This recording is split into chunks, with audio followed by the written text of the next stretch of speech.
Ya, Carol, Ketty, María Luz, Julieta. ¿Cómo están, jóvenes? Estamos hoy día en la tercera sesión del curso de lo virreinal a la crítica decolonial. Creo que sí se está grabando, ¿no, jóvenes? Me da la impresión de que arriba se ve uno que dice recording, ¿no?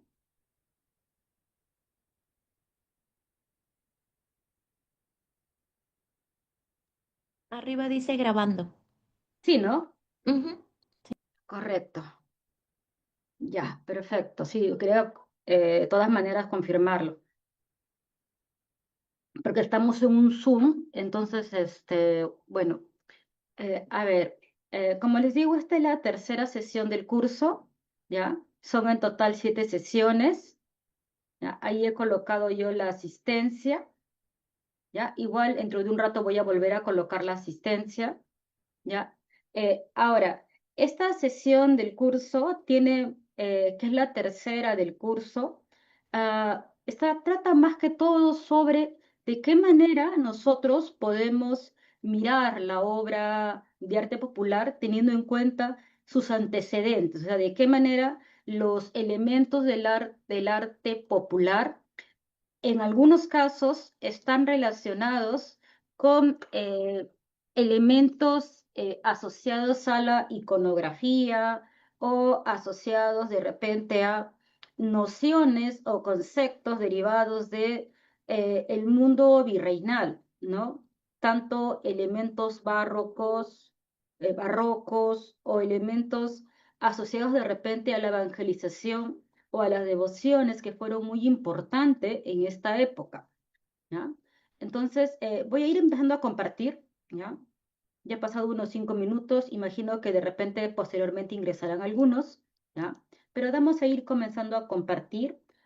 Como les digo, básicamente voy a intentar hacer un paralelo entre algunos elementos del mundo virreinal y lo que se puede ver luego en el arte popular, entendiendo obviamente que eh, no son las mismas condiciones ni históricas, ni sociales, ni el momento de la época virreinal, siglo XVI, XVII y XVIII, va a coincidir con la coyuntura política, económica del XIX y el XX, ¿ya? Pero hay un elemento que tenemos que tener en cuenta.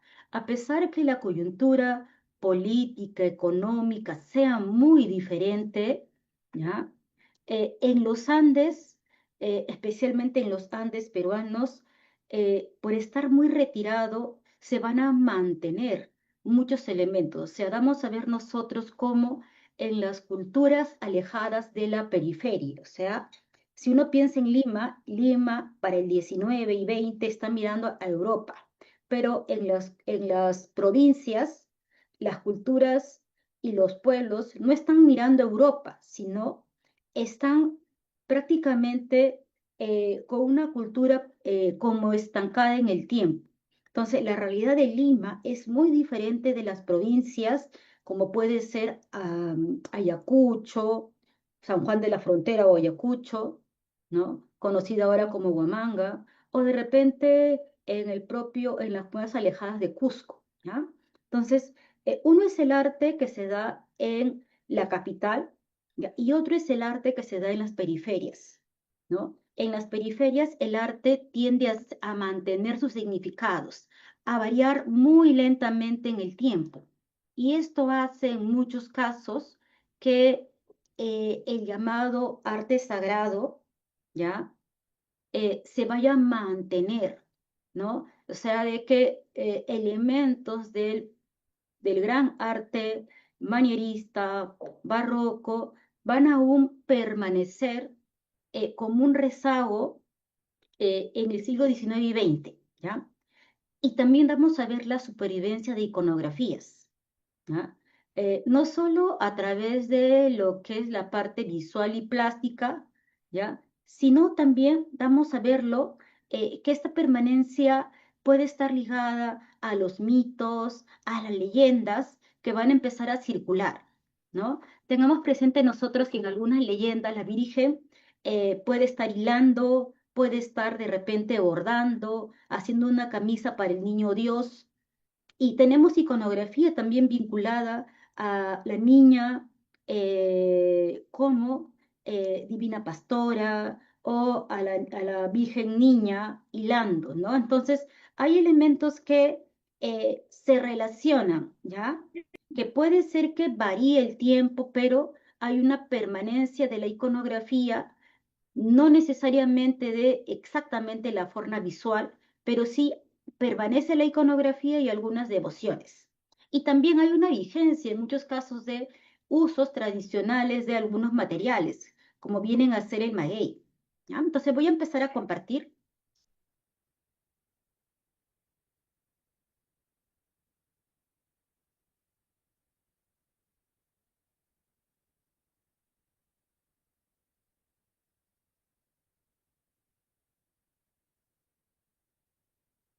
Estamos ya,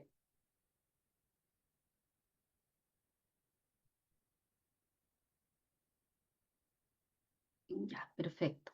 ¿Ya? Vamos a empezar a compartir acá. Ya. Ay, que estaba en otra lámina, perdón. ¿Ya? Entonces, como les voy indicando, el tema es antecedentes virreinales del arte popular andino. Mi nombre es Magali Patricia Labán Salguero.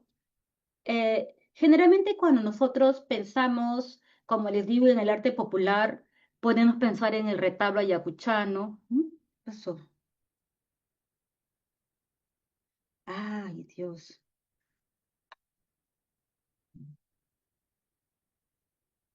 Sí, una alumna me está que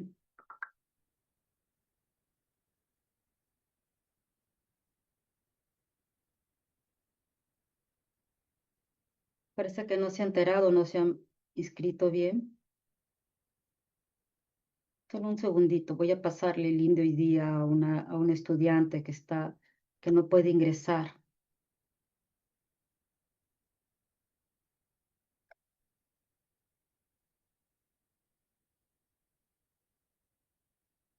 Ya está, ya. Ya, perdonen, ¿no? Entonces, como les voy indicando, ¿no? Uno puede pensar en el retablo ayacuchano, puede pensar en el mate burilado, pero muchos de estos elementos se hacían, o al menos había formas similares, ¿no? Es verdad que el retablo ayacuchano surge en el siglo XX, luego de la aparición del grupo indigenista, pero la forma de capillita bridera se conocía desde muy antiguo, ¿no? Podríamos decir que los retablos, los trípticos bizantinos, góticos, son las formas antiguas, ¿no? De ese tipo de retablo, de altar portátil o retablo bridero, ¿no? Siempre se ha mencionado que para el retablo ayacuchano y formas similares, se habla de la capillita de Santero, ¿no? Actualmente en el Perú no se consigna, no se encuentran muchas capillas de Santero, pero buscando en la red, especialmente en España, yo encontré estas representaciones, ¿no? Acá hay un señor, ¿ya? Que se le dice aplegador, ¿ya? El aplegador o viene a ser parecido a lo que en mi Perú se le conoce como santero, aquella persona que camina con una cajita o retablo portátil o caja de imaginero. En Europa, capillita de santero, capillita del aplegador, ¿ya? Y estas capillitas eran llevadas en el cuello, ¿no? Acá vemos a este señor en una foto de comienzo del siglo XX, eran llevadas en el cuello y tenían las portezuelas pintadas, ¿no? Acá creo que es San Pedro Mártir, no me acuerdo, un San Pedro que tiene la espada acá en el pecho, y el de acá es San Ramón Nonato, ¿no? Y acá hay una virgen, y esta es una virgen que pertenece am, a un santuario relacionado con la época románica, ¿ya? Entonces, estas capillitas generalmente estaban asociados a santuarios, ¿ya? Y se dieron muchos modelos. Entonces, la capillita tiene esta forma de arco de medio punto, tiene dos portezuelas, tiene pintados en los lados figuras generalmente de santos mártires, ¿ya? Esta es otra también, ¿no? Aquí tenemos una capita santero llamada Captiri. La capita Captiri se menciona en muchos textos, como el de Mendizábal, que tiene relación con lo que viene a ser la tradición gótica, ¿no? Este está tomado de Subies Galta, un texto de comienzos del siglo XX, y esta es la misma capilla que pertenece a la colección Mares, ¿no? Si lo relacionamos nosotros con las capillas peruanas, las capillitas peruanas, que acá en el Perú son conocidas como cajas de imaginero, ¿ya? La capilla de Santero es el término europeo, ¿ya? Se supone que las capillas de Santero vinieron en la época de la conquista, pero desgraciadamente yo en mis estudios nunca he encontrado una capilla de Santero del siglo XVI en el Perú. Lo que yo he encontrado son retablos, altares, pero no la forma similar a lo que damos a ver nosotros que se conoce en el Perú como eh, San Marcos y también a los trípticos de Chucuito, ¿ya? Entonces, aunque hay otras formas de capillitas, eh, no se encuentran modelos tan exactos a las peruanas, ¿ya? Las más cercanas a la capilla de Santero Marianas son estas, que son las capillas dedicadas a la Virgen, a la Madre de Dios del Roser, ¿ya? Esta capilla portátil es del siglo XVIII, ¿ya? Es una capilla con una factura más popular y en las puertas presenta también este arco y tienen unas rosas en las portezuelas y hay un enmarcado de color rojo, ¿no? En el Perú también los retablos ayacuchanos y algunos retablitos del 19 tenían este bordeado de color rojo y es muy común la representación de elementos fitomorfos, plantas, árboles en las portezuelas. Y en el centro, una imagen de una virgen, ¿no? En este caso, de este santuario de la Madre del Dios del Roser. Pero, como les digo, eso depende también de la devoción y del lugar, ¿no? Estas capillas españolas son de pequeñas dimensiones y tienen generalmente una argolla, ¿ya? Porque en algunos casos eran llevadas, como vimos en el ejemplo anterior, con una especie de cinta en el cuello por el aplegador, ¿no? O también llamado santero, ¿no? Esta es la más antigua que he encontrado y que he visto en una colección española. En el libro de Subias Galter también se menciona, como pueden ver, estas capillitas eh, de la Piedad de la colección Junger, que es del siglo XVI, ¿no? En este caso, eh, esta capillita española presenta la escena de la Piedad y a los lados ángeles con alas multicolores, ¿no? Eh, y unas palmas, ¿no? Y en la parte baja hay otro relicario, ¿ya? También llamado capillita de Santero. Entonces, el término español de capillita de Santero puede darse a un retablo portátil o abridero, pero también a lo que es un relicario o una especie de dije pendante que se puede llevar con un collar, ¿ya? Y en este caso representa al niño Jesús, ¿no? Entonces, es un elemento que puede ser variado aún en España. Se supondría que modelos similares a esta capillita de Santero de la Piedad debieron ser los que llegaron a lo que es el Perú.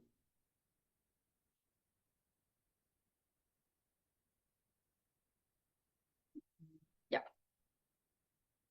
Entonces, como les digo, estos elementos debieron llegar al Perú, pero no se han encontrado, o al menos yo no he encontrado en ningún museo peruano, una caja del 16. Lo que hay son cajas del 17, del 18.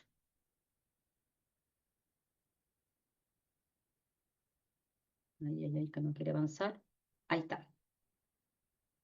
Entonces, como les iba diciendo, estas cajitas fueron los modelos antiguos, tanto 16, 17 y 18, que se dieron en la península en España. Ahora, en el Perú, en el siglo XIX se conocen estas representaciones, ¿ya? Que son las cajas de imaginero de Chucuito. ¿Y por qué reciben esta denominación? Porque las cajas de Chucuito fueron realizadas en un lugar indeterminado, pero se encontraban en las iglesias de Chucuito, que están cerca a lo que es el Alto Perú, cerca al lago Titicaca, ¿no? En la zona de Chucuito, cercana a Juli. Entonces, se dice de que estas estaban en las iglesias de Chucuito, cerca a Pomata y a otras iglesias, y fueron traídas por miembros del Ministerio de Cultura de esa época, en la época del 60, 70, a Lima, y pasaron a integrar algunas colecciones privadas, ¿no? Supongamos, la que está aquí pertenece a la colección, me parece, Lusa, y la de aquí pertenece al... Ah, no, perdón, esta es la colección de Mari Solari, ¿ya? Y esta otra, la 142, pertenece a la colección ah, Liébana, ¿ya? En ambos casos, como les voy indicando, son cajas de imaginero que están representando a una Virgen de la Candelaria. Y por la investigación que he hecho para mi tesis doctoral, donde estudié estas cajas de imaginero, estas estarían representando a la Virgen de Copacabana. Sería la continuidad del culto virreinal a la Virgen de Copacabana que se dio, que se continuó durante la época republicana, ¿no? Pasa la época virreinal y persiste aún la representación de la Virgen de Copacabana. Vamos a ir viendo primero cómo se conforman las cajas de imaginero de Chucuito y luego vemos cuáles son sus similares virreinales, ¿no? La caja de imaginero normalmente tiene en la parte central una representación de la Virgen de Copacabana. A veces es muy complicado poder reconocerla, ¿no?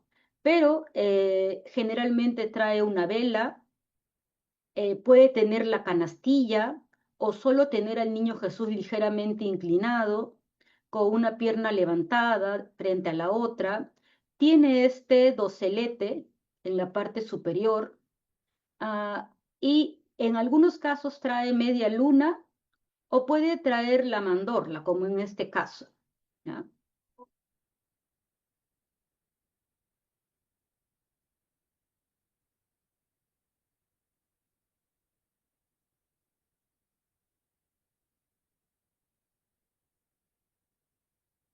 Parece que a algunas personas no le llegó el correo.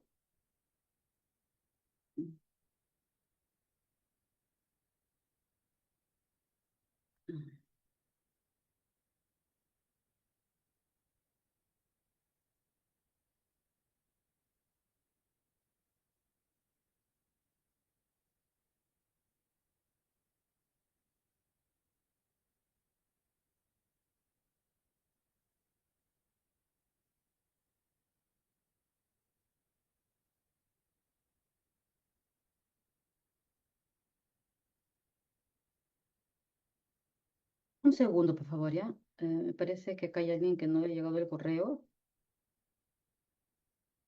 y que me ha escrito, me ha llamado ahorita. No sé si ustedes alguna vez habían escuchado de estos términos cajas de imaginero o de repente trípticos de Chucuito, si es algo de repente completamente nuevo para ustedes o en algún momento sí han escuchado este elemento.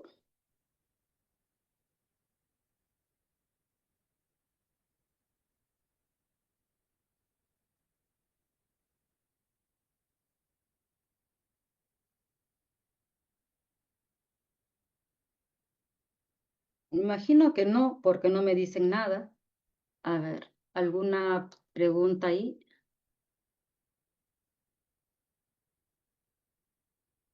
Si lo has Aló, escuchado, ¿cómo se perdón. diferencian con cajones San Marcos? Ya. Les comento un poco cómo es que pueden diferenciarlos, ¿ya? Eh,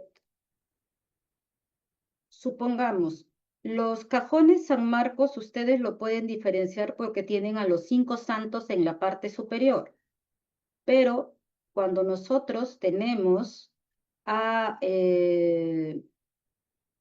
cuando nosotros tenemos otros elementos como la Virgen, ya no sería un San Marcos, especialmente si está como en esta representación, ¿ya?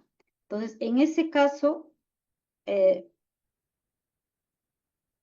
podríamos... Recording in progress.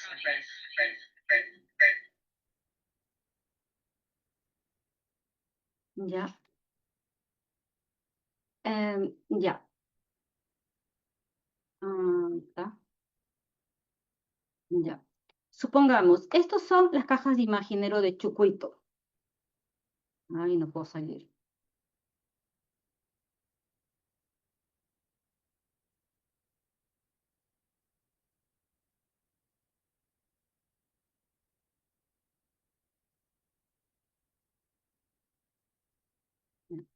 A ver, no sé, se cuelga por ratos esto. Ya está. Este que están viendo acá son las cajas de Chucuito, ¿ya?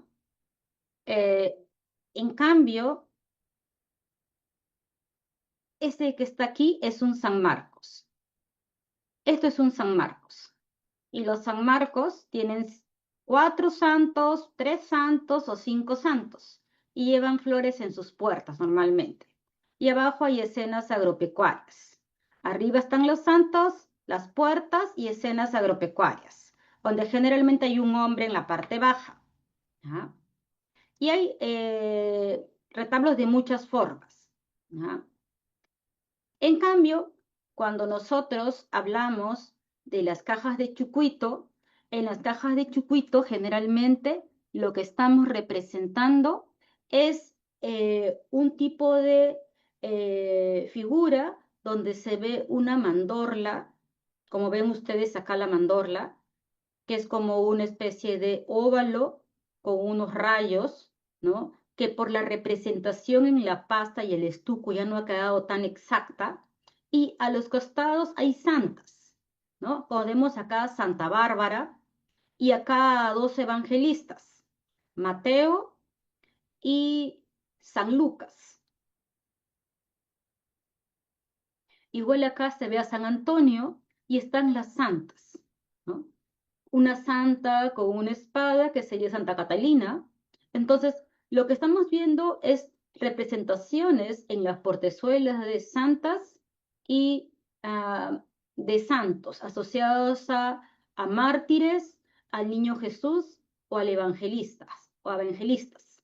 Y en la parte superior, en este caso de aquí, en esta caja de imaginero que tiene arco escarzano, estará el Padre Eterno, mientras que en la otra podemos ver nosotros una anunciación. ¿Ya? Eh, Ambos elementos se relacionan con los retablos portátiles del siglo XVII, ¿no? Este tipo, que fue del XVIII, era más complejo, pero estos retablitos del XVII, que son más sencillos, y las versiones del tipo B, de ese tipo, ¿ya? Todos estos representan a la Virgen de Copacabana, la patrona del lago Titicaca, la la Virgen del Altiplano. ¿Ya? Entonces, de esta mandorla fulgurante es que sale el tipo en el arte popular de ese tipo también de mandorla. ¿Ya? Cuando las cajas de imaginero de Chucuito tienen en sus portezuelas figuras en relieve, Mendizábal Lozac, que fue uno de los investigadores que va a analizar estas obras, va a decirles que es el tipo 1. ¿Ya? Este sería el tipo 1. En este tipo de representación, normalmente hay figuras en las puertas. La representación de figuras en las puertas, que pueden ser 2, hasta 3 o una sola figura, deriva también, como pueden ver, de los retablos virreinales. Ahora, en el caso de los retablos virreinales, algunos pueden tener un remate recto, pero en otros casos también pueden haber coronaciones o tener arco de medio punto, ¿ya? Como se ve en el del Museo Pedro de Osma del siglo XVIII. Pero sí, lo que distingue a este tipo es que presenta relieves en las puertas. Durante la época virreinal era más común la presencia de santos, mientras para, eh, que para esta época, para el siglo XIX, es más frecuente la representación de santas mártires. Ahora, los retablos virreinales también tenían santas mártires, ¿ya? Eh, Podía aparecer 3 o 2 por portezuela, por lado interno, ¿ya? Los retablos virreinales tenían comúnmente caja de plata. Los retablos del 19 no tienen caja de plata. Los materiales se van a empobrecer, pero la representación iconográfica va a permanecer, ¿no? Uno es el tipo de la Virgen en su mandorla, de plata y espejos relacionada con el espejo de perfección, y otro van a ser las representaciones relacionadas con las santas mártires, ¿ya? Ahora, ¿por qué las santas mártires? Porque las santas mártires aluden a aquellas virtudes que se espera de todo buen cristiano, ¿no? Como son obediencia, temor a Dios, ¿no? Y dar su vida por la fe. Acá hay un grabado que mostré la semana pasada y esto es una caja de chucuito, ¿ya? En esta caja de chucuito vemos el arco, ¿ya? Un arco y la representación de la Virgen con media luna y 3 querubines, ¿ya? Entre columnas entorchadas, ¿no? Esta representación de arco y columna recuerda también a lo que vemos acá atrás y también la luna con los 3 querubines también sale de esta representación, ¿no? Entonces, eh, consideramos que un antiguo retablo virreinal debió ser el modelo para este. Este es del siglo XIX, está en la colección de Mari Solai, ¿ya? A veces pensamos que únicamente los grabados son antecedentes, pero también en muchos casos, ¿qué trae en la mano la Virgen? Es una vela. Yo sé que tal vez no parezca una vela, parece un cetro, pero es una vela, ¿ya? Lo más común es que a veces veamos la Virgen que está así, porque le han puesto una vela de metal, pero en este caso le han hecho la vela de pasta, ¿ya? Es muy común a veces que la Virgen no tiene corona y está con la mano así. Entonces, porque la corona a veces era de lata o de plata y el candil y la vela también eran de otro material y se colocaba encima. Pero en este caso, el imaginero ha hecho tanto la corona como la vela de la propia pasta y por eso es que se ve un poco grueso, ¿no? Porque la iconografía corresponde, ¿ya?, al de lo que es la Virgen de Copacabana. Además que esta distribución es típica de esta representación iconográfica.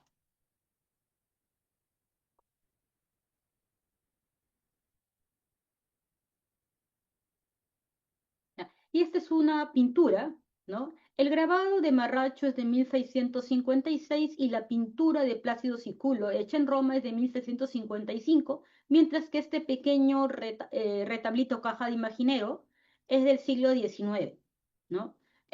Como les digo, lo más probable es que un antiguo retablo portátil virreinal fuera el modelo para esta caja de imaginero, ¿no? Porque también las obras, pinturas, retablos antiguos podían fungir como modelos iconográficos, ¿no? El de acá también. Esta es una caja de imaginero tipo B. Las cajas tipo A presentan relieves en las puertas, ¿ah? Mientras que las tipo B no tienen relieves en las puertas, sino que tienen las puertas pintadas. Generalmente en las puertas vamos a ver nosotros representaciones de flores, ¿ya? Pero en este caso han representado a evangelistas, ¿eh? Acá hay un santo con un libro y acá también hay otro. No distingo bien qué tienen en las manos, solo podría decir que son santos o evangelistas. Y en la parte de acá tres árboles y aquí tres cruces. Acá está aludiendo al Calvario, ¿ya? Y acá también está el Padre Eterno. Por eso yo les decía que era muy común la representación del Padre Eterno en los trípticos de Chucuito. ¿Ya? Perdonen al gato. Y esta es la Virgen de Copacabana, ¿ya? La podemos reconocer porque trae su mandorla en la parte de atrás, ¿ya? Tiene la vela, el cabello lo tiene suelto.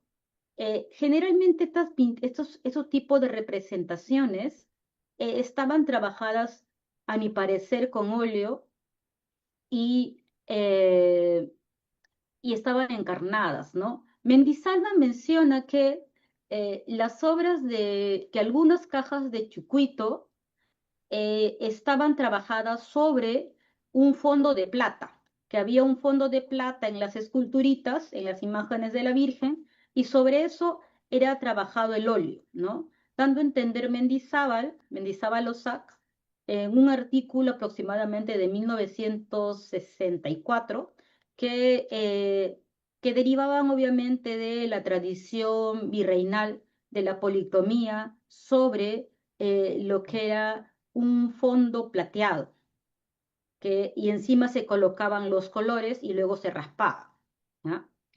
Lo cierto sí es que muchas de estas obras presentan rezagos de pan de oro y materiales mucho más suntuosos, especialmente en la figura de las vírgenes. Este modelo, como les digo, aparece representado, el tema de la mandorla aparece en pintura y también como vemos acá, ¿no? Es muy común es tener la mandorla, la peana y el docelete, ¿no? Como se ve en las anteriores, pero en este caso únicamente se ha mantenido la mandorla, ¿ya? Y unos candelabros alrededor, y en la parte baja unos ángeles que están, y la Virgen está debajo de una custodia, ¿no? Esta representación de su altar de la Virgen, 18. Ay, perdón. Se me había apagado la cámara un segundo. Ya, ahora sí creo que está bien.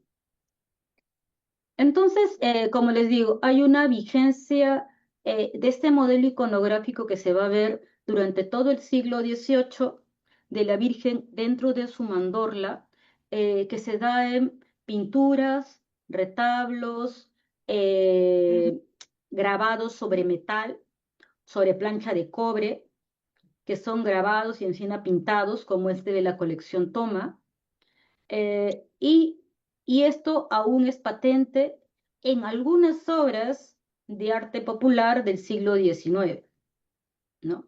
También he visto otras, pero ya no son cajas de chucuito, son versiones más grandes, en puno, ¿no? De una conformación de mayores dimensiones, ¿no? Las cajas de chucuito tienen aproximadamente 20 centímetros a 10 centímetros, son de pequeñas dimensiones, mientras que otros objetos similares que se dieron en Perú y en lo que es el Alto Perú tienen mayores dimensiones.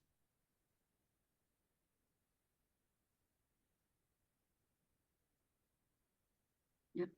Esta es otra caja de imaginero, también es el tipo B, ¿no? Reconocemos el tipo B por la presencia, como les digo, de las flores, ¿no? La representación floral eh, parece originarse de las flores asociadas a la Virgen María, y también Mendizábal Osac mencionaba la relación entre las flores de los retablos y de las cajas de Chucuito con la idea del cielo florido. Ahora, en la tradición, los santos despiden un aroma de flores y rosas. Y también el cielo es visto como un lugar, como un hermoso jardín, donde los niños pequeños que los niños que han fallecido tempranamente, los párvulos, tienen instrumentos con los cuales pueden hacer de jardineros divinos, ¿no? Y cuidar el jardín de Dios en el cielo. La Virgen aquí, que también es una Virgen de Copacabana, eh, reconocemos que es la Virgen de Copacabana por la forma en que está acá y porque para el siglo XIX la iconografía de la Virgen de Copacabana ya se relaciona con esta especie de baldaquino. ¿Ya? Entonces, esta especie de baldaquino aparece en la Virgen de Copacabana del siglo XIX. Se deja de representar el altar y se le empieza a representar en su baldaquino de plata. Entonces, ese cambio en su iconografía es también lo que refleja también las cajas de Chucuito, ¿no? Pero sigue manteniendo su vela, el niño está en forma lateral, en forma diagonal, y en este caso rodeada de 4 ángeles, ¿no? Mm, Acá tiene un espacio, de repente pudo haber un cajoncito para limosnas, pero eso es algo, como le digo, hipotético, porque solamente hay un espacio. Ah, Cuando analicé para mi tesis doctoral este pequeño retablo, esta pequeña caja de imaginero de la Virgen, eh, encontré que calzaba en lo que eran rectángulos áureos, ¿no? Entonces, al formar las tramas de estos retablos, podíamos ver que algunos elementos como los ángeles, como la distribución de algunas zonas, se relacionaban con el número áureo. Ahora, ¿de qué manera el número áureo se puede relacionar con la caja de Chucuito? Es básicamente porque el número áureo es un número de perfección que se usó en la Edad Media, que se usó en la Antigüedad y que probablemente... Ella decía está en Maco. ¿Sí? ¿Quieren alguna pregunta? Porque no faltaba. Ay, creo que alguien está con el micro prendido Definitivamente. y creo que no se ha dado Ana cuenta. Pedraza. Ana Pedraza tiene que apagar su De micrófono. uso la experiencia. Lo Sí, siento. lo malo es que no puedo apagarle su micro. Mm, Ana, ¿podrías apagar No tu hemos micro, por recibido favor? de tanto volumen, sí. Ah, Sí, no. Ana, ¿podrías apagar tu micro, por favor? ¿Verdad? Sí. Por favor, porque Ese no puede ser. puedo. Es Claro, que no ese puedo sí puede apagarlo ser. yo. ¿Me confirma? No, de este año. Profesora, si usted es administradora, en el icono de ella puede apagar el micro. Supuestamente debería ser así, pero yo estoy intentándolo y no puedo apagarlo. Falta verificar. Ah, Vamos a voy ver a otra reenviarlo ahorita. vez. Vamos a ver acá.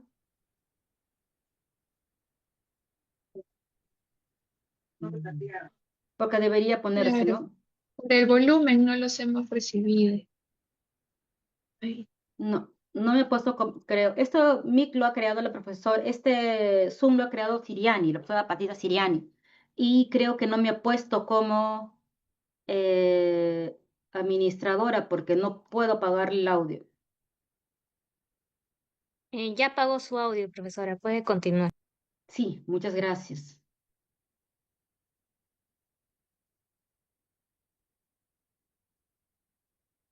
Sí, lo que pasa es que como le digo, no lo he configurado yo, y por eso que no podía, ¿ya? Pero sí, vamos a ir continuando.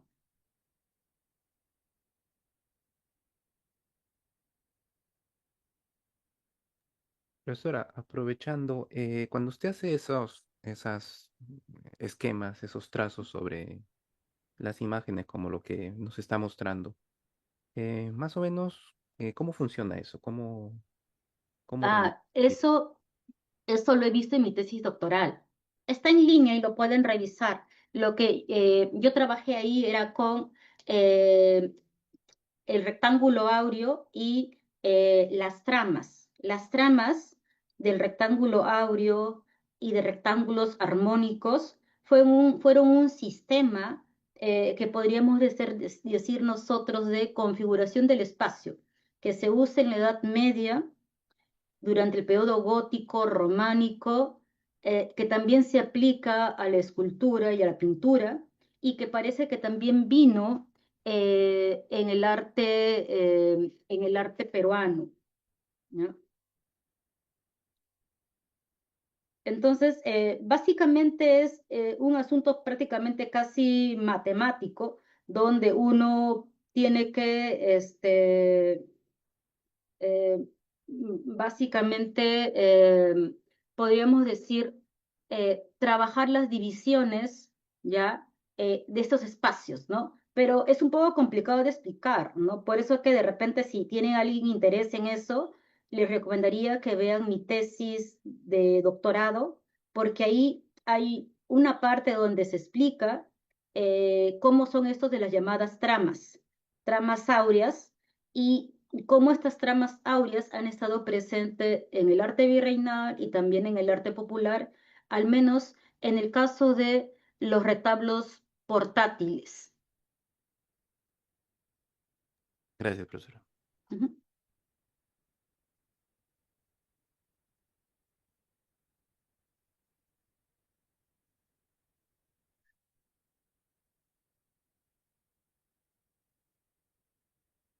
Ya, segundo. Profesora, Voy a ¿cuál apurarme es un poco. el título de su Dime. tesis? Mi título de mi tesis, lo encuentro con mi nombre, ya, pero a ver, era un poco largo. Los retablos portátiles del siglo XIX, antecedentes y derivaciones. Ok, profesora, gracias. Porque yo en mi tesis hablo del San Marcos y la caja de Chucuito. Y empiezo desde la época virreinal y termino en las primeras décadas del siglo XX, cuando aparece el retablo. Este es un retablo contemporáneo, este es un retablo de Mabilón Jiménez. Y he puesto este retablo porque, uno, que lo estudié para mi maestría. En mi maestría yo hice un estudio sobre el retablo ayacuchano de la familia Jiménez, ¿no? Y una de las obras que abordé en uno de los capítulos es este retablo. En este retablo lo que yo voy a poner es básicamente eh, la historia que cuenta Mabilón, que le ha contado la mamá de Mabilón a Mabilón, ¿no? De cómo la Virgen baja como una mujer, de cómo la Virgen y el niño Jesús están aquí como pastores, atrás el arco iris, de cómo la Virgen y el niño le entregan los frutos, luego la procesión de la Virgen de la Candelaria, cómo el niño de la onda, el Mucho Iguaraca, vence a la hambruna y cómo los hombres lo sacan el día 3 de febrero con una procesión de cruces, cómo la Virgen se va en forma de paloma y cómo la Virgen llega al cielo en forma de paloma, ¿no? Inusualmente en esta historia de Nabilón, contada por su madre, la Virgen se convierte en paloma, ¿no? Y aquí aparece la Virgen como Candelaria, ¿no? Asociada con los frutos. En la sierra es muy común la asociación de la Candelaria con los frutos, especialmente con el choclo, ¿ya? Porque el choclo es uno de los frutos que primero aparece alrededor de febrero y la Candelaria tiene su fiesta el 2 de febrero. Entonces, en esta leyenda, curiosamente, a mí lo que me llamó la atención era la aparición de un niño que tenía una onda. O sea, no era un niño solamente con su orbe del mundo, ¿no? Como Salvador Mundi, sino adicionalmente tenía una ondita. Y este culto está difundido en varias comunidades ayacuchanas, ¿ya? Y he encontrado hasta versiones en otras zonas, como propio Cusco. El Mucho Iguaraca es el niño que ondea la hambruna.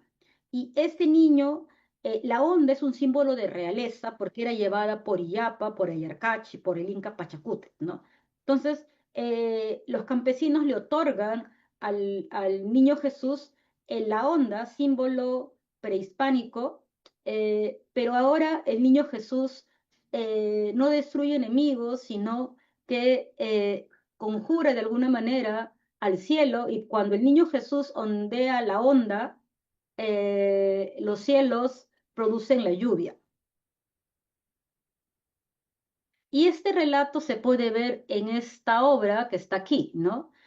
Alfonsina Barrio Nuevo recoge esta versión del Divino Onderito, ¿no? En Las travesuras del Niño Dios en las tierras de los Incas, ¿no? Ahí cuenta la historia del Divino Onderito de la Pampa de San Agustín. Pero realmente existen varias versiones que ha rescatado el arte popular de un niño Jesús que tiene como atributo iconográfico una onda, que puede ser de oro, puede ser de plata, ¿no? Entonces, estas asociaciones podríamos decir que, a pesar que no es una iconografía ortodoxa, se ha vinculado al niño Jesús como el dador de las lluvias y protector de los campesinos en la época de sequía. En Cusco también hay otras cajas, ¿no? Como vienen a ser estas. Estas son cajas de imaginero donde aparece la figura de San Miguel Arcángel, ¿no? Esta figura se relaciona con un grabado de Bierich, que está aquí, donde San Miguel pone su lanza en un demonio de aspecto bastante híbrido, mezcla de ave, hombre, serpiente, dragón, y en esta pintura del siglo XVIII de la escuela yacuchana también se ve la misma representación, ¿no? Y esta es la puerta de esta caja. En este crucificado de la colección Solari del siglo XVIII se puede ver aquí en las portezuelas la representación de San Miguel que tiene la balanza. Como tiene San Miguel la balanza, alude generalmente al pesaje de las almas, ¿ya?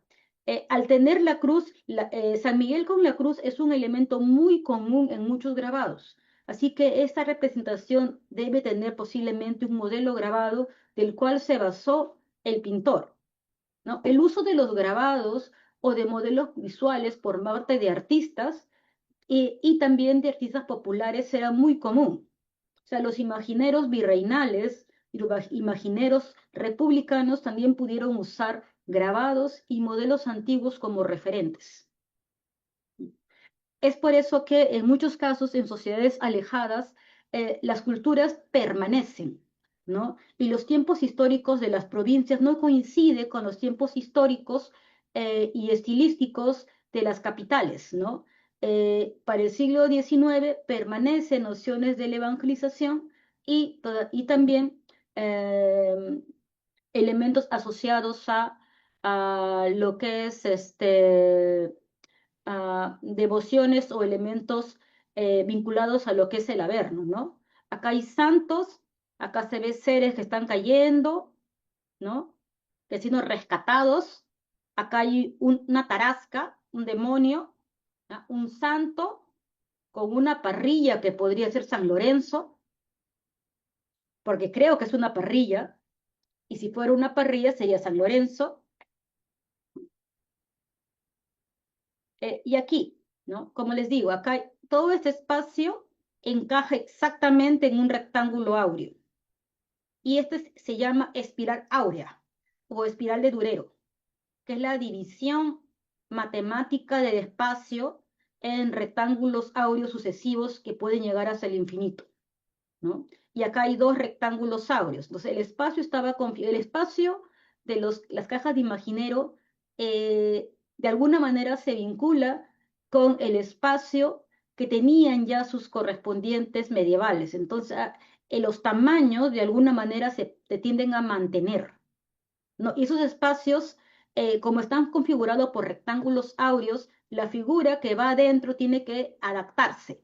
Entonces, si las figuras están comprimidas, no necesariamente es porque el artista o el imaginero no pueda dibujar algo mejor o más grande, sino que el espacio lo combina, lo obliga a representar algo extremadamente corto y pequeño para que entre la escena, lo cual nos recuerda un poco a las representaciones románicas, ¿no? En este caso, como les digo, aquí es la escena que aparece aquí, ¿ya? Y acá está tomado tal cual de mi tesis doctoral. Como vemos, está la tarasca o la boca del infierno, la imagen de Leviatán, tarasca, boca del infierno, de una manera que recuerda un poco a la representación que hace Guamampoma de la ciudad del infierno, ¿no? Igualmente, Guamampoma lo toma de los grabados y también el imaginero, eh, posiblemente cusqueño, también lo tome de alguna caja, de algún grabado o caja antigua, ¿no? Aparece un demonio con cachitos, ¿no? Con un condenado en la mano, y aquí la tarasca engullendo a los condenados, ¿no? Entonces, este es el infierno, esta es la lucha entre San Miguel y el demonio, la lucha entre el bien y el mal, ¿no? Las personas que son rescatadas del purgatorio y un santo. Esto lo voy a comentar de manera breve, nada más para no extendernos demasiado. Muchos de los elementos que vemos nosotros se pueden, al menos en los retablos, illas y otros objetos, eh, se relacionan con la evangelización, ¿no? Durante la época de la evangelización, en 1584, en el tercero catecismo, se dice que los hombres deben cumplir el primer mandamiento, amar al Señor sobre todas las cosas, ¿no? Y al amar al Señor como sobre todas las cosas, indica que no deberían tributar adoración a otras cosas, ¿no? Ni al sol, ni a las estrellas, ni pedirles a ningún elemento, ni a la Pachamama, ni al trueno, por el ganado, por el maíz. Ahora, también en otra parte del tercer catecismo o tercero catecismo se va a decir, cuando falte la lluvia o no haya buen temporal, no debéis de llamar al trueno ni celebrar el Inti Raymi, ni ofrecer carnero, sino mochar a Dios, que es el dador de los frutos de la tierra. Esto es 1584. Ni celebrar el Inti Raymi, ni ofrecer carneros, sino mochar a Dios. Mochar es un término que significa adorar, sino mochar a Dios, que es el dador de los frutos de la tierra. Todo es suyo, o sea, todo es de Dios. El maíz y las papas, el ají y los carneros, y los metales, y Él lo dará a quien Él es servido. Por eso, hijos míos, a Él servid y a Él adorad, ¿no? Entonces, el tercero catecismo de alguna manera quiere que el culto tributado a los dioses y el cual los indios reverencian porque trae la lluvia, sea tributado a Dios, ¿no? Por eso también podemos pensar que surge esta idea del niño Jesús con la onda, ¿no? Porque está desplazando a Illapa. Y al niño Jesús se le pide la lluvia que antes se le pidió a Illapa o a otros dioses del rayo. Igual también, la imagen católica es un sustituto y a la vez intermediario entre Dios y los hombres, ¿no? Igualmente, en un texto podemos ver de qué manera las cajitas o retablos o cajetillas eran usadas en el siglo XVI y XVII, tanto por los sacerdotes católicos como también en las idolatrías.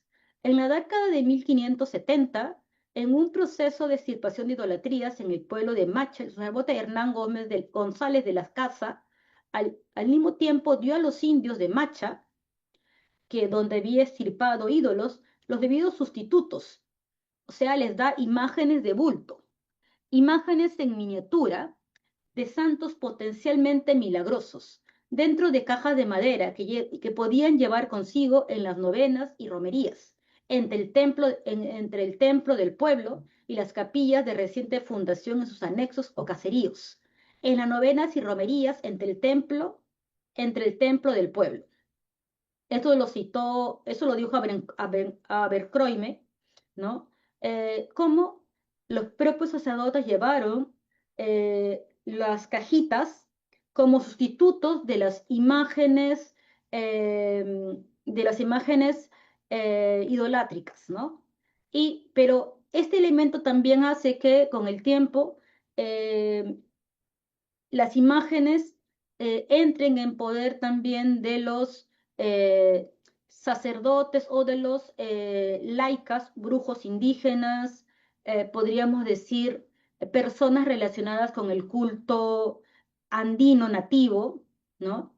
En 1681, Diego Laime, indio limosnero, recorría Cochabamba en el Alto Perú con cajones portátiles, ¿no? O sea, los cajones portátiles se usaron durante el siglo XVII, se usaban tanto en contextos completamente católicos como también en contextos híbridos, sincréticos y también en algunos casos idolátricos.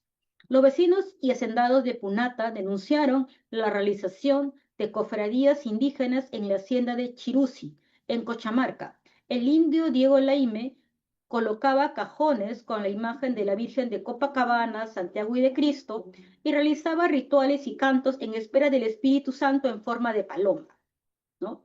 Aquí estamos viendo lo que se considera un atestado de idolatría, pero lo que se está combatiendo realmente no es a una entidad sobrenatural, es realmente el uso de los cajones, de una caja de la Virgen de Copacabana, de otra caja de Santiago y de Cristo, en rituales donde el indio Diego Laime, convocaba al Espíritu Santo, pero el Espíritu Santo no aparecía en forma de cóndor, sino en forma de paloma, que es su representación convencional, ¿no?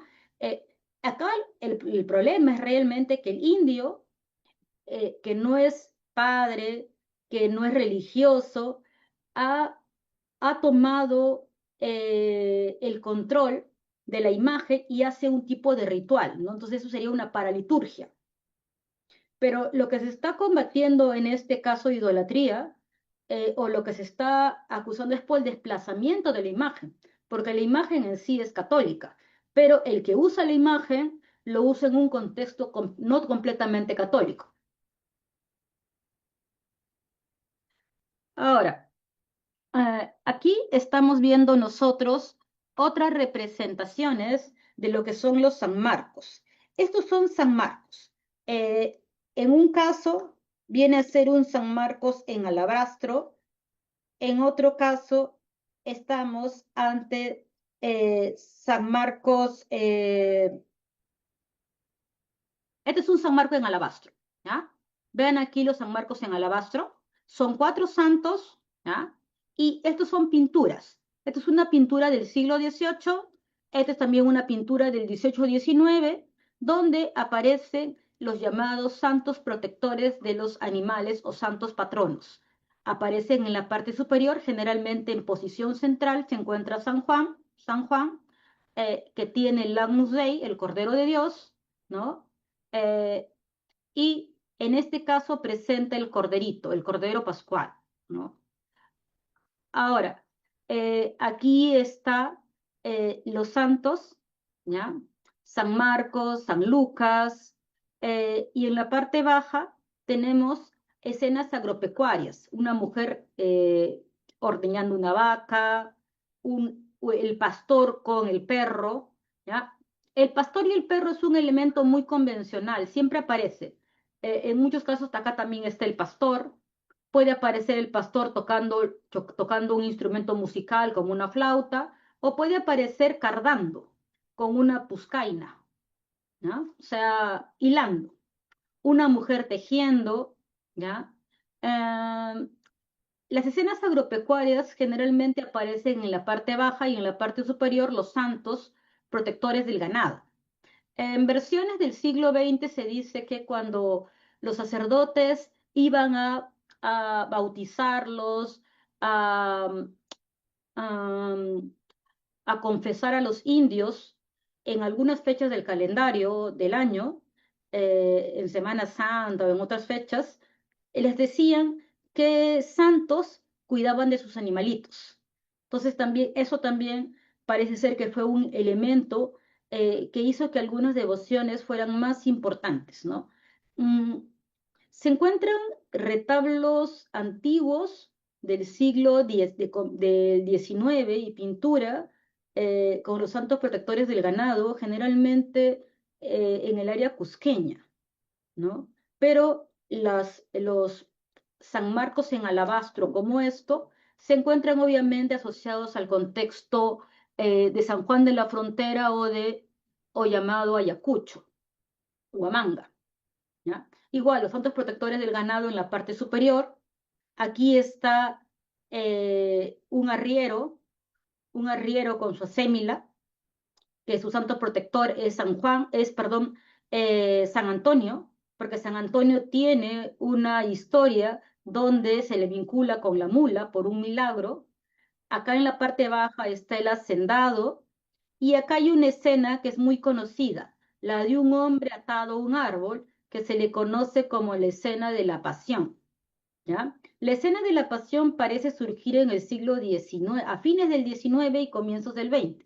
No he encontrado la escena de la pasión en ninguna pintura del siglo XVIII ni de comienzos del XIX. ¿Ya? Y acá está marcando el ganado, ¿no? Y acá hay mujeres tocando instrumentos musicales. Este es otro San Marcos en alabastro, ¿no? Como pueden ver, generalmente aparece en la parte central San Juan, ¿ya? Ahora, estos retablos, estos San Marcos en alabastro que son más antiguos, que son de fines del XIX, generalmente vamos a encontrar que el piso superior es marcadamente más grande que el inferior. Acá está la escena de la pasión, el indiecito o abigeo, un pastor que se le ha acusado de robar ganado amarrado a un árbol, un hombre castigándolo, un hombre sentado, que casi no se nota, pero acá hay un hombre que está sobre una mesa, es el hacendado, y acá hay mujeres, ¿no? Animales que generalmente están enfrentados. Los San Marcos del 19 tienden a tener pocas figuras, ¿no? No tienden a estar tan abigarrados. Hay una disposición mucho más ordenada del espacio. Estos son San Marcos ya del siglo XX, probablemente de fines del XIX, inicios del XX. Eso depende de los autores. Mendizábal consideraba que estos eran de fines del XIX o comienzos del XX.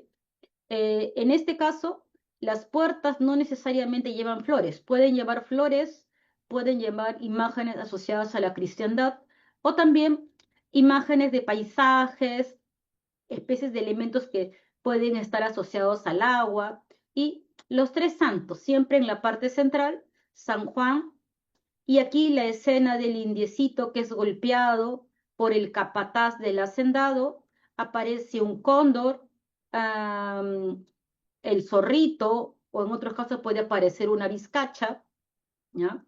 Y en la parte baja, una mujer eh, y escenas agropecuarias, la mujer que toca la tiña.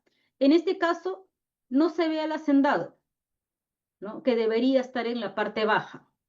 Cuando aparece el hacendado y otras escenas se le llama la reunión en el campo. Y a la escena del hombrecito que es castigado, que como decía Stasny, recuerda al Cristo de la columna, se le llama la escena de la pasión, ¿no? Igual también lo decía también Joaquín López Antay, le decía a Arguedas, es la pasión del indio, ¿no? ¿Y por qué pasión? Preguntaba Arguedas. Ah, porque está sufriendo, decía. Entonces hay como una relación entre el sufrimiento del campesino, del pobre campesino que es de alguna manera explotado por el hacendado y también su relación con un Cristo atado a la columna. Estas representaciones de cajón San Marcos, igual están los santos, acá se ingresa una santa, es Santa Inés, ¿ya?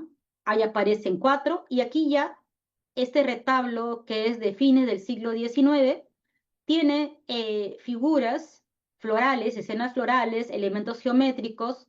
El retablo tiene este borde rojo que es este San Marcos tiene un borde rojo característico de lo de los retablos y a la vez también el triángulo es pequeño, no es grande, como vamos a ver nosotros en los retablos antiguos de López Antay, ¿no? Hay este bordeado rojo y de colores que simula arquerías y en la parte baja escenas agropecuarias. Son pocas imágenes. Está el hacendado, la mujer que toca la tiña, una mujer que canta arabís, ¿no? Y una mujer que está rogando por su esposo, pero no está el abigeo, Acá hay hombres que están intentando jalar a un toro. Y aquí, por la parte de acá, en el segundo piso, estamos viendo a un hombre que lleva en su espalda un carnero. El hombre que lleva en la espalda un carnero, una oveja, iconográficamente se vincula con Cristo buen pastor. En iconografía, Cristo buen pastor lleva en su espalda una imagen. Perdón, Cristo como buen pastor lleva en la espalda una oveja, ¿no? Que simboliza la oveja descarriada. Entonces, si nos damos cuenta, aunque de repente no aparece el abigeo, que es un pastor, sí aparece en este caso la imagen de el buen pastor que recuerda y está vinculada con la imagen de Cristo. Otras representaciones también de retablos de cajones San Marcos en alabastro, ¿no? Con la escena de la pasión. Y cómo estas están muy vinculadas a lo que son los espacios y las diagonales áureas, ¿no?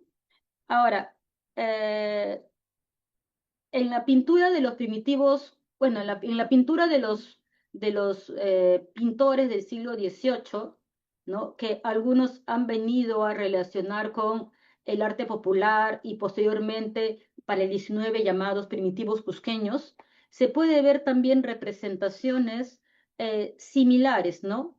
Tenemos en la parte superior a San Marcos, San Lucas, Juan con el Agnus Dei, un conjunto de ovejas y toros y vacas, y en la parte superior, acá arriba, hay un pastor con unas ovejas, y el pastor tiene una onda con el que bota las ovejas, bota, perdón, al lobo. Acá está el lobo. Acá, perdón, está el lobo se está llevando a una oveja y acá está el perro. El perro alerta de que el zorro se está llevando a esta oveja y el zorro es un animal del mundo andino que es ladrón de ovejas y gallinas, ¿ya? El perro y el pastor cuidan el ganado y protegen a las ovejas, elemento que, como les digo, también se vincula con Cristo, porque Cristo es el buen pastor que da la vida por sus ovejas. Y el zorro recuerda al lobo, símbolo del mal, ¿no? En algunos cánticos se menciona, en unos cánticos del siglo XX se menciona lo siguiente, ¿no? Oveja de poca fe, habla ahora contigo, odiando al que te ama, amando al que te odia, ¿no? Acá sería la traducción.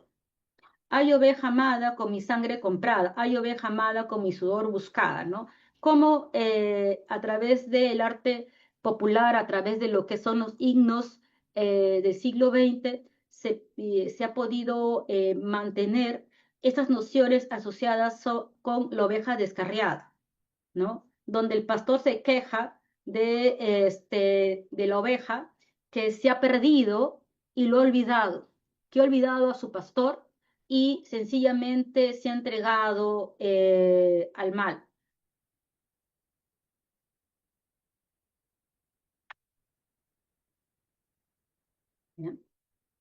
Ahora, aunque me he demorado mucho, vamos a ver un rato estas partes. Eh, en otras imágenes de lo que es la imaginería, como en la escultura, también se pueden ver en muchos casos imágenes, ¿no?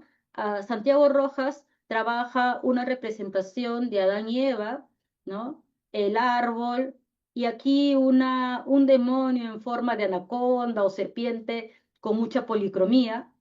Esta es otra representación del Museo Pedro de Osma, donde el demonio aparece con aspecto serpentino, pero tiene cara de hombre y cuerpo de serpiente, lo cual es muy común en las representaciones, perdón, tiene cara de hombre, y esto es creo que un alambre, eh, durante las representaciones del periodo virreinal, el demonio podía aparecer con cuerpo de niño, mitad hombre, mitad serpiente, como serpiente completa, ¿no?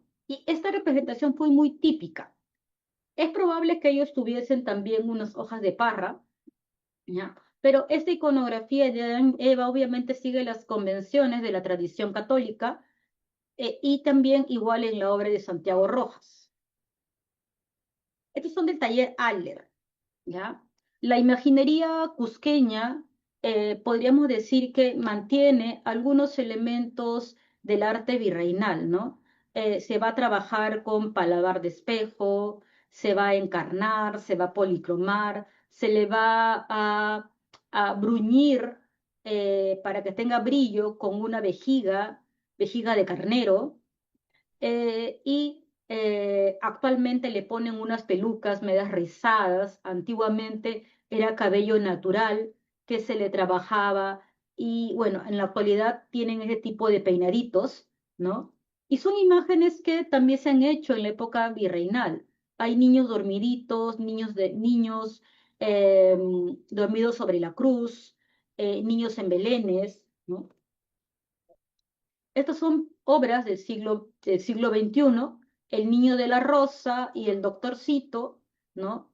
Eh, una de las imágenes más populares creo que es el niño Manuelito, ¿no? Como se le dice en Cusco. Eh, Emanuel o Manuel es un término de Cristo y en el Perú es muy conocido el niño de la espina, ¿ya?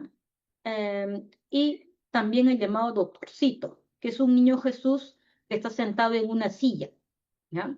Y estos generalmente, en el caso de ya del siglo XX, son hechos en pasta de arroz, pero para la época virreinal generalmente se trabajaban en maguey y pasta de estuco.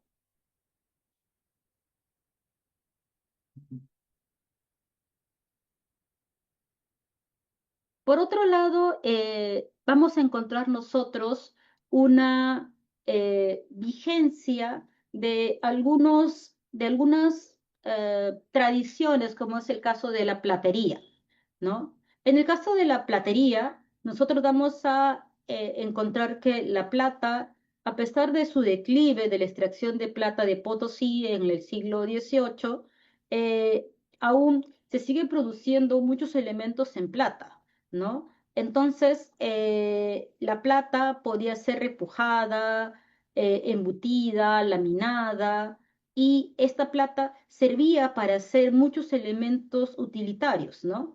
Como puede ser de repente pavas, eh, elementos para usar con la hierba mate, ¿ya? Estos o sahumadores, ¿no? En este caso vemos un cordero, ¿no? Trabajado hermosamente, es una pava con hornillo del siglo XVIII, y en este caso es un pelícano eucarístico, ¿no? Eh, el pelícano eucarístico es un elemento netamente asociado a la cristiandad, es un depósito eucarístico, ¿no? Eran enormes representaciones para colocar la hostia consagrar la hostia consagrada, y al otro lado vemos un saumador, ¿no? Los amadores se usan durante la época virreinal y ya para el periodo del siglo XIX damos a encontrar que los amadores, que obviamente que tienen una función vital en el culto católico, tienen acá elementos como el escudo de la patria. Ay, ¿qué sigue?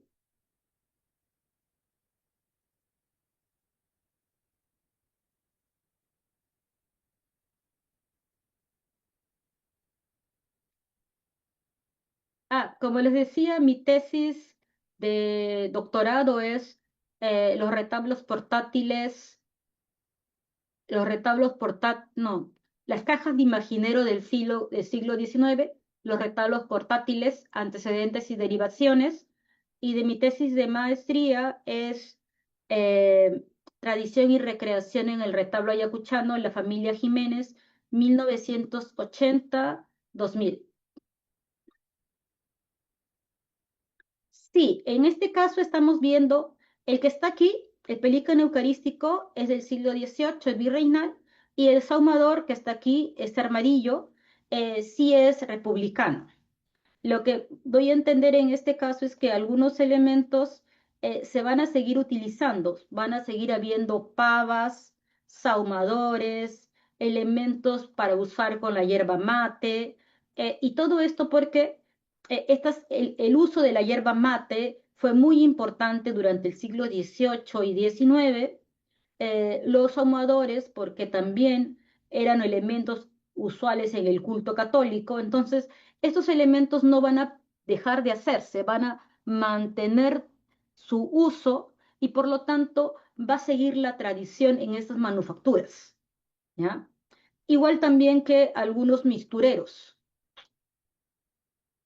Esto es un misturero, ¿no? Esto es del primer tercio del siglo XIX en Ayacucho y esto está otro mixturero o canasta, también del siglo XIX, ¿no? Las representaciones son similares, ¿ya? Pero no es necesariamente la misma pieza, pero sí es bastante similar, ¿no? Eh, el uso de la filigrana era uno de los elementos más importantes que empieza a tener bastante difusión en el siglo XIX, ¿no? Lo que nos habla de la destreza del creador peruano, ¿no? Ahora, los mixtureros son para colocar flores, ¿no? Y estos están finamente trabajados. También hay pequeños mixtureros también que se hicieron también para las vírgenes de la Candelaria, ¿no? Entonces, pero lo más usual es que estos elementos eran elementos o religiosos o utilitarios. Sahumadores, ¿no? He encontrado y he visto varios sahumadores del siglo XIX que están relacionados a las figuras de siervos,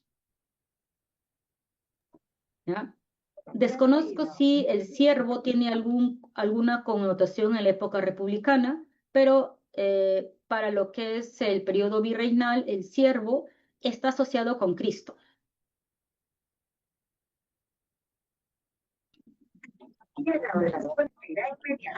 En este caso sí, la estructura o el alma es de madera, en este caso del Museo Pedro de Osma, y sobre la estructura o alma de madera se colocaba lo que eran las partes de filigrana y otras partes más macizas de plata, ¿no?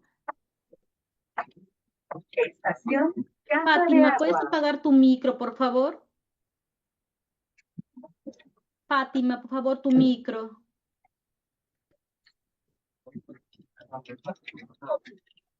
Fátima, si puedes apagar tu micro.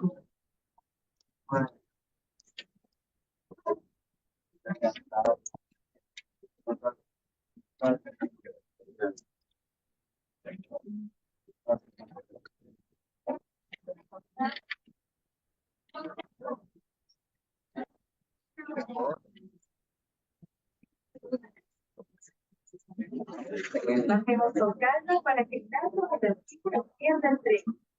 Salgamos con precaución y cuidado con los demás. Sí, desgraciadamente jóvenes y participantes, no puedo, no tengo el control de la sala, no puedo silenciar a alguien, ¿no?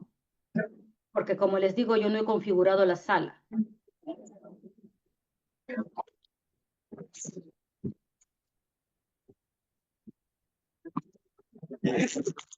¿No? Si puedes tener la amabilidad, Fátima, de apagar tu micro, te agradeceremos mucho. Vamos a continuar. Entonces, como les digo aquí, esta pava o este elemento, durante el siglo XVIII eran mucho más suntuosos, ¿ya? Era mucho más suntuoso la representación de las pavas o hornillos durante el siglo XVIII como este, ¿ya? Que está en un museo, me parece, en un museo argentino, mientras que ya para fines del XVIII o principios del XIX, es mucho más sencillo, ¿no? Pero la representación de León estaba vinculado a la monarquía hispánica, ¿ya? ¿No? Entonces, vemos aquí el león, la lengua afuera, que era obviamente este elemento servía para servir, y la tapita y la corona son leones que están coronados, y toda su estructura es pues obviamente para este contenedor, ¿no? En el caso de otros elementos como, como la imaginería, durante la época virreinal fue muy frecuente usar el maguey moldeado y policromado. El maguey era trabajado, había una estructura de base o un alma, ¿no? Y sobre ello se ponía el maguey y también se le ponía tela encolada. Entonces, de esa manera se creaba la escultura. De manera similar, no igual, algunos escultores del siglo XX han empezado otra vez el rescate de técnicas y al menos en Huancayo, me parece, se está volviendo a trabajar con el maguey en obras de pequeño formato, ¿no?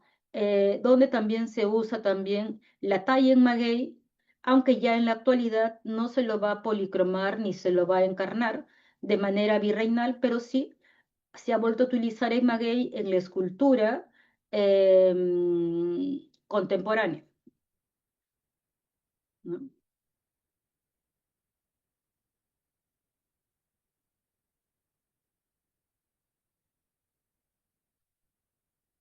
Sí, en la época virreinal era porque la imagen era liviana y se podía transportar con facilidad y también porque eh, había menos forma de poder agenciarse con la madera, ¿no?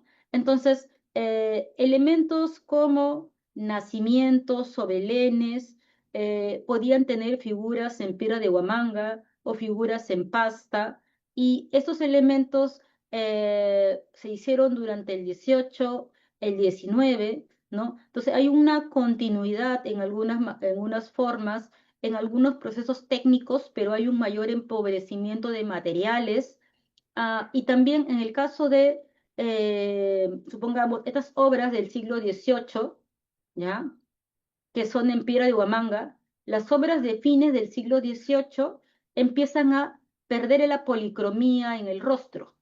Antiguamente, las obras virreinales del 17, del comienzo del 18, la piedra de Huamanga era encarnada y era policromada, pero para fines del 18 se deja ya tanto de policromar un poco la piedra de Huamanga, en muchos casos ya se va a dejar parte del color original y se va a colocar el pan de oro en algunas zonas, ¿no? Como en los mantos, en los ropajes, se da por seguir policromando, pero ya no exactamente como se hacía a comienzos del 18 o en el 17, ¿no? Pero sí hay una variación estilística porque también para esta época empieza a tomar fuerza lo que es los marfiles y la injerencia del estilo neoclásico, donde se veía más adecuado dejar el material, ¿no? Entonces, la piedra de Huamán en algunos casos intenta imitar al marfil, y es por eso que ya no se va a policromar de manera tan abundante como se hacía a mediados o inicios del siglo XVIII,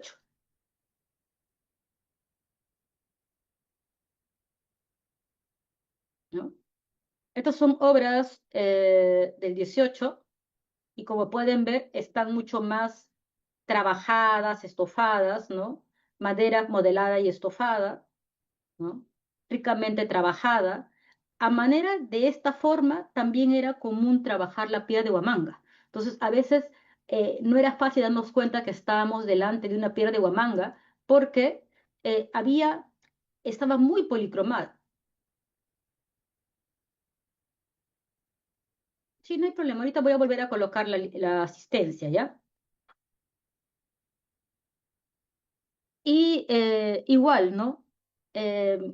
Ya para el siglo XVIII damos a ver nosotros que muchas obras tienen un tinte mucho más esquemático. Están trabajadas en piedra de Huamanga.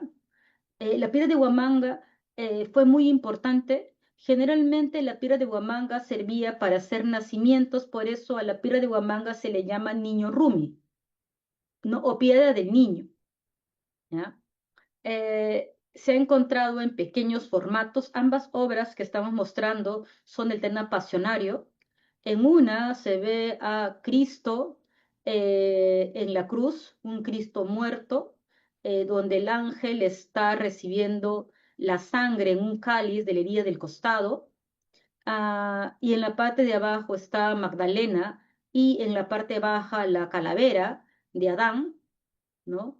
Del primer hombre, y Cristo, su contraparte, que vendrías, si Adán murió cuando comió del árbol del bien y del mal, desde ahí trajo la muerte, Cristo en la cruz salva a los hombres por medio de su sangre y su muerte redentora, ¿no? Entonces, esta alegoría eucarística en este Calvario, y al otro lado, una representación de Cristo eh, agarrando unas bits, unas uvas, y ángeles que están llevando los símbolos de la pasión o improperio, la escalera, las palmas, la vasija con que lavaron sus pies, un incensario, el paño de la Verónica, los tres clavos, las tenazas, ¿no? Entonces, estos elementos también se difunden por medio de grabados, por medio de otras obras, y llega también a los artistas, a los imagineros,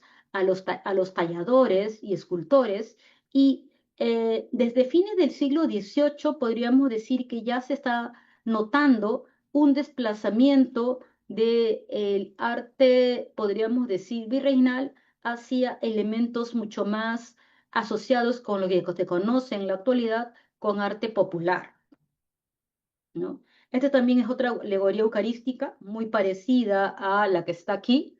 También está fechada como de Huamanga, de San Juan de la Frontera. También es una alegoría de la sangre de Cristo. Es el mismo tema, ¿no? Donde también Cristo está aplastando unas uvas y lo hace sobre un cáliz, y al costado están los ángeles portando los armacristis o símbolos de la pasión, ¿no? Aquí podemos ver que este ángel está llevando el paño de la Verónica, y en la parte baja también otros símbolos de la pasión, ¿no?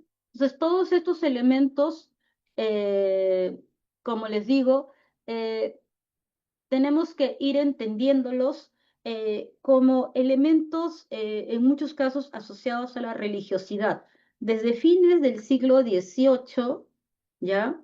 Y esto se va a notar más ya eh, luego de la independencia.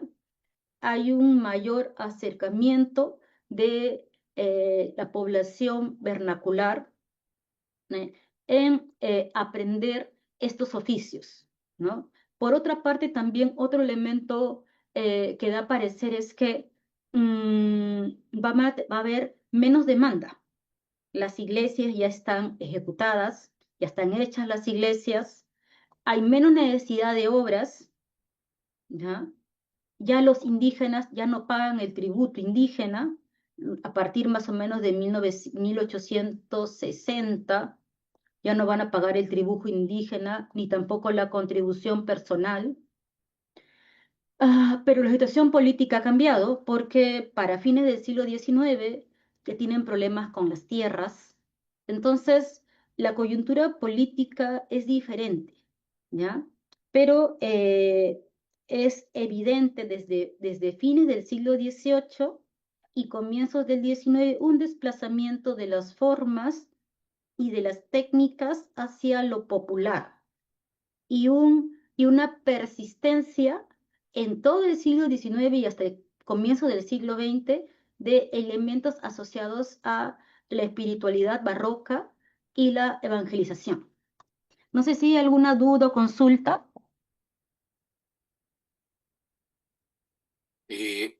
¿Aló? ¿Se escucha? Sí, puedo escuchar. Muy buenas tardes a todos, profesora, muy buenas tardes. Y aquí Walter Rojas. ¿Cómo estás? Voy a encender aquí. Ahí sí. Eh, ya, no, solamente, pues bueno, felicitar como siempre, que hasta el momento en una ¿Cómo buena está? disposición. Bien, solo un aporte. Peruano, soy peruano, estoy radicando ya algún tiempito aquí en Chile y Ya. dedicado también al arte y a la investigación peruana. Ujú. Es bien sabido también que nuestro arte llegó aquí a Chile, sobre todo Sí. el retablo, ya hay muchos estudios que se han hecho, pero quiero destacar dos para la bibliografía también de mis compañeros. Eh, Están los escritores Eugenio Pereira Salas, con Historia del Arte en el Reino de Chile, de Ujú. 1965, y Alfredo Benavides, Arquitectura en el Virreinato del Perú y Capitanía General de Chile, de 1941. En ambos trabajos, fuentes primarias, hablan acerca del retablo, pero de estos retablos orgullosamente peruanos, ¿no? Como retablos migrantes, digamos así.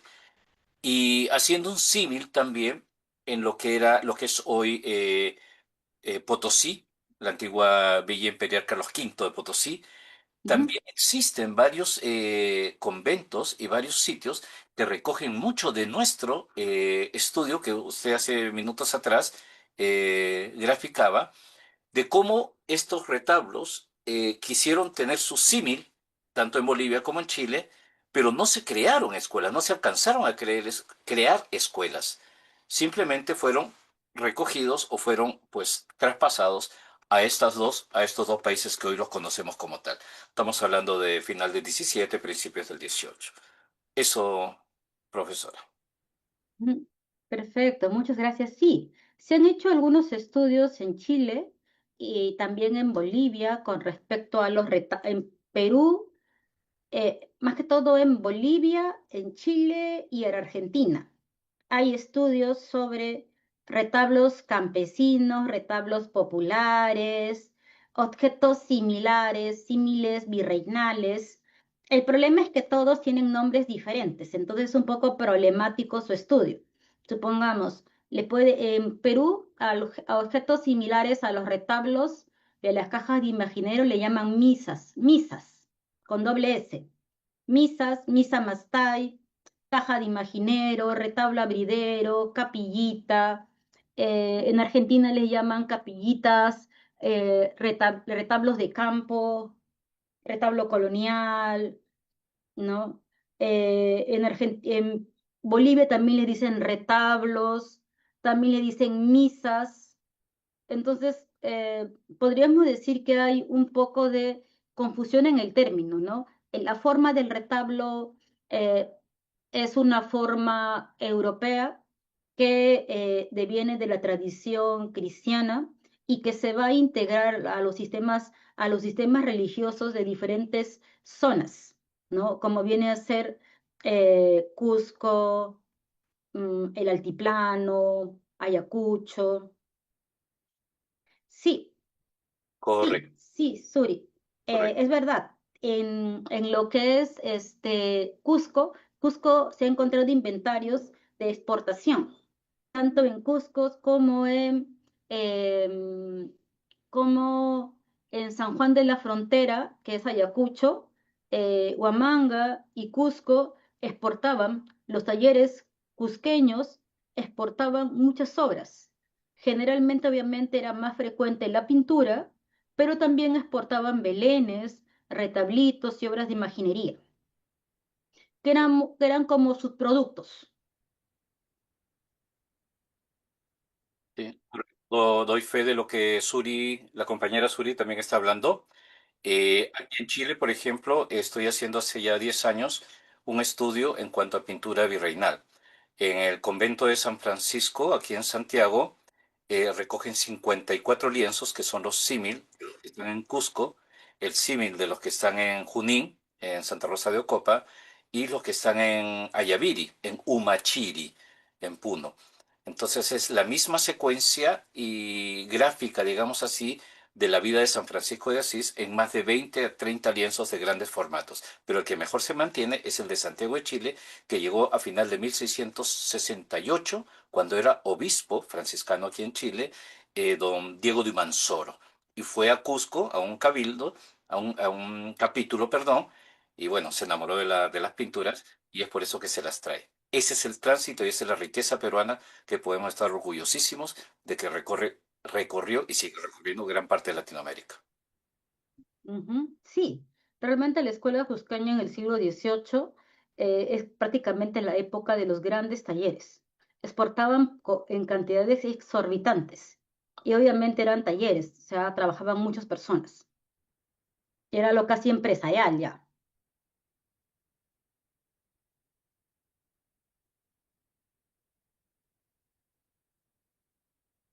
¿ya? Sí, era una cosa industrial, empresarial, era una gran cantidad de obras que se tenían que realizar. Por ahí me preguntaron de la cita de Taylor. Me parece que es el tercero catecismo, es un libro que se puede encontrar en línea, ¿ya? Eh, y el libro de Taylor me parece que es el que dice amarás al Señor sobre todas las cosas, que también debe estar en línea, ¿ya? Gerard Taylor hizo la traducción del tercero catecismo, ¿no? Y me parece que la versión está en línea, pero la versión original del tercero catecismo también se puede encontrar en línea, ¿no? Es muy importante para el estudio tanto del arte virreinal como del popular. Exacto, fue publicado por el IFEA, ¿ya? Es muy importante para el estudio del arte virreinal y popular el que leamos también textos de la época de la evangelización, porque en muchas de las comunidades andinas permanecen estas nociones mucho tiempo después de acabado el periodo virreinal y sin la presencia en muchos casos de los curas, que nunca fue permanente. ¿Hay alguna otra pregunta o dudas que puedan tener? Se ha cambiado los enlaces por un asunto del grabado de las sesiones. Entonces, la profesora Siriani ha tenido la amabilidad de ella darnos la cuenta por medio de Zoom. Ah, si considero necesario hacer paleografía, sí. Sí, realmente, si una persona se quiere dedicar al estudio del arte virreinal, debe aprender paleografía, ¿no? Es complicada, pero si se desea estudiar el arte virreinal, para poder leer los documentos, sí se recomienda que la persona lleve varios cursos de paleografía. O sea, yo en mi caso he llevado varios cursos de paleografía. No puedo ir al archivo con frecuencia, entonces no leo tan rápido, pero las personas que van con frecuencia al archivo tienen una lectura mucho más veloz, ¿ya? Pero sí es necesario porque si no, cuando uno está delante de un texto no podría leerlo, especialmente los textos del 16 o 17. O sea, 18 y 19 es mucho más legible, pero 16 y 17 es complicado. Entonces, hay muchas abreviaturas y elementos que sí es necesario conocer. Además, también de leer libros de época, ¿no? Y como les digo, el arte popular tiene muchas conexiones con el arte virreinal. Por eso, para comprender a cabalidad, en muchos casos, las convenciones del arte popular, hay que estudiar también el arte virreinal para de esa manera poder darnos cuenta que en muchos casos el imaginero o artista popular del siglo XIX y XX no está haciendo los elementos porque de repente se le ocurrió que debían ser de esa manera, sino que sigue la convención impuesta por el taller virreinal y sigue las formas y devociones de antaño. Aunque han cambiado los tiempos, aunque han cambiado los materiales, hay una persistencia de la iconografía y de devociones y de un sentimiento barroco y de piedad en los Andes, que recién creo que empieza un poco a resquebrajarse a mediados del siglo XX, ¿no? Y en las últimas épocas, después de la violencia de la época del 90, del 80 y el 90.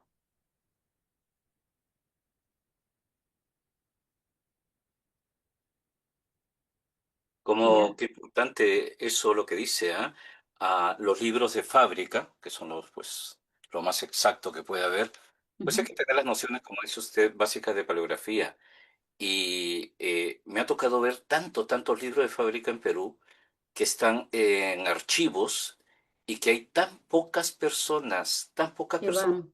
capacitadas como para poder. Intención hay mucha, pero es muy poca la capacitación que se puede dar, y ahí sí, pues es casi como un llamado de atención. Hay sitios donde poder estudiar paleografía básica, pero ahí está la fuente. Ahí está la fuente. Realmente los libros de fábrica son los que expresan entradas, salidas, son como los libros parroquiales de la época, ¿no? Sí, Entonces, y ahí, pues, de donde se sacan los estudios actuales, ¿no? Hay muy poco. En Cusco, la dirección en Cusco desconcentrada. está trabajando Eva Kubiak. Ha hecho Cor- algunos estudios y ella creo correcto, que Eva Kubiak. correcto. Estuve en junio ahí y también pude, pues, alcanzar a ver, porque las de Umachiri, que se restauraron en las pinturas de Umachiri en Juliaca, Umachiri, Fernanda, Umachiri, sí, Humachiri es el lugar donde están esas pinturas que fueron llevadas al Cusco para su restauración y traídas hace 2 años, 2023. Y esos originales, todo el esquema y todo el tratado y todo el estudio y la restauración está en la zona concentrada de Cusco. Entonces tuve que hacer un seguimiento llegando primero al Cusco y con lo que uno se encuentra realmente con un campo tan vasto y con tan poca investigación que yo creo que pues debería ser para como dijo usted, quien le apasiona el estudio virreinal, debería empezar por ahí. Yo creo que es una puerta abierta al conocimiento. Sí, realmente la paleografía es muy importante. Y otro elemento es también analizar la obra, porque hay dos casos, ¿no? A veces en el arte virreinal se tiene la obra, pero no se tiene el contrato o no se tiene el documento de fábrica, no se tiene el concierto, o se tiene el concierto o el documento de fábrica o documento sobre el autor, pero no se tienen las obras mencionadas. En pocos casos uno tiene documentos y tiene a la vez la obra, ¿ya? Pero en ambos casos se puede analizar. En muchos casos, tanto el arte popular como el arte virreinal puede aparecer como anónimo y no hay ni un solo documento y no hay ni siquiera manera de poder escribirlo a algún lugar. Entonces, ahí, en esos casos, lo único que queda es estudiar la obra por los elementos plásticos, estilísticos y la iconografía. Hay varias formas de abordar una obra de arte, pero eso depende de las características de cada obra de arte y también de las fuentes que podamos tener, ¿no? Entonces, el abordaje de la historia del arte, tanto en el arte popular y en el virreinal, tiene elementos parecidos, pero no son iguales. Pero también depende de si tengo documentos, si sé el autor, si sé de qué época es, si hay información, solamente está la obra, ¿ya? Entonces son elementos que uno tiene que tomar en cuenta para decidir de qué manera va a abordar una obra de arte. Porque si tengo el autor, puedo empezar con algo de biografía, de repente, si el contrato o el concierto, puedo ver cuáles fueron los requerimientos, de qué época es, dónde está, quién lo pidió, quién fue el comitente, pero puede ser también que únicamente tenga la obra y ni siquiera se sepa si la obra es peruana, altoperuana, quiteña, ¿no?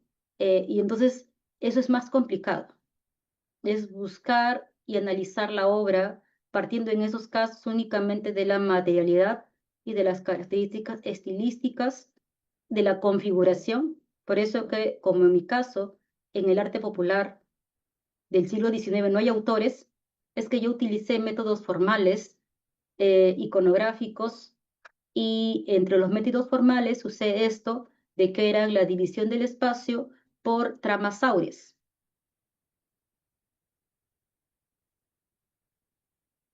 Sí, hay mucha pintura mural, porque fue muy popular durante la época virreinal la pintura mural, porque era una forma económica de poder adornar las iglesias. Era mucho más cómodo contratar a un pintor que a otro maestro que pudiera hacer unos retablos o que pudiera trabajar otro tipo de representaciones.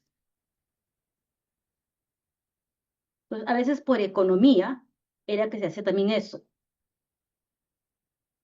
Y porque también durante la época virreinal se pidió que las iglesias estuvieran adecentadas, que las iglesias fueran decentes para el culto.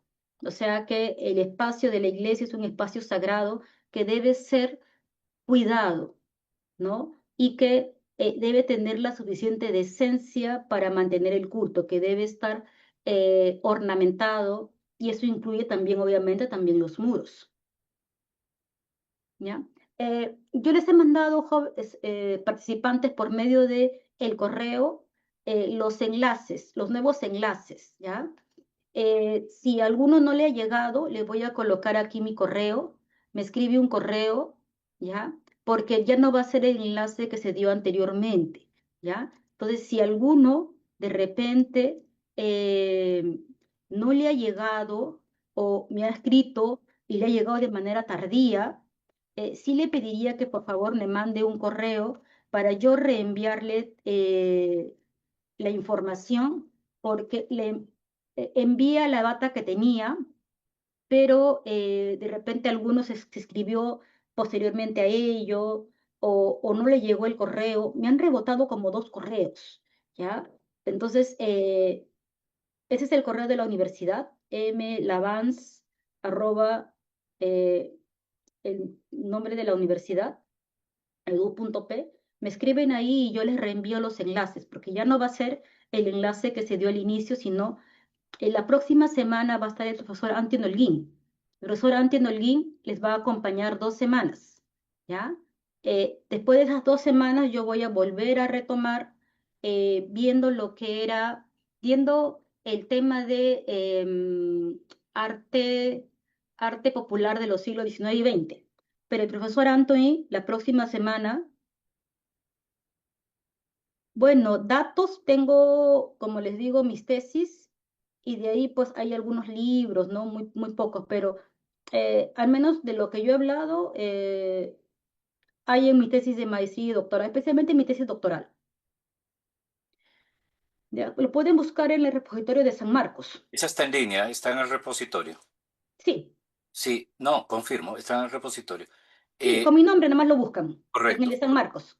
Profesora, tengo descargado en PDF, pero es muy, muy pesado, el original del Tercero Catecismo de 1773. Entonces, no sé si, porque llegué tarde, la audiencia cuenta con un WhatsApp o algo para mandarlo, porque no me permite mandarlo por acá.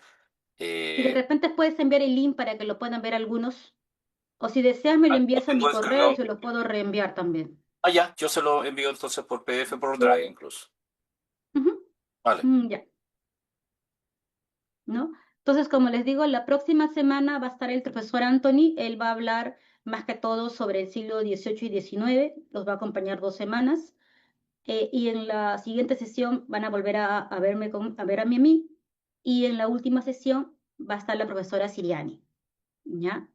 Yo igual voy a estar ingresando para ver que todo marche bien, pero la próxima semana le toca la ponencia del profesor Anthony Olguí, ¿ya? ¿Alguna duda adicional o todo claro? Como les digo, posteriormente se van a subir las grabaciones y a la vez también, al finalizar las sesiones, vamos a ver lo que son las constancias. ¿Ya? Entonces, me despido. Espero que haya sido de su agrado y nos estamos viendo de acá a 3 semanas más o menos, ¿ya? Y la próxima semana es a las 6, ¿ya? Eso sí, la próxima semana el profesor Anthony se va a conectar a las 6, ¿ya? Yo igual voy a volverles a enviar un correo, pero es a las 6.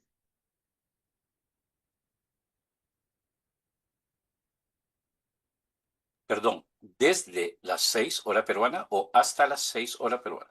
No, a las 6 hora peruana. Ya, las 6 peruana. Vale, vale. Ujú. Muchas Ya. gracias, profesora. Muchas gracias, cuídense. Muchísimas gracias. Hasta luego. Inicio de Gracias. semana a Muchas gracias, todos. profesora. Hasta luego. Hasta luego. Ay, Suri, ¿cómo estás? Muy bien, besitos, abrazos del Cusco. Gracias. Chao, chao David, gracias. Vamos saliendo.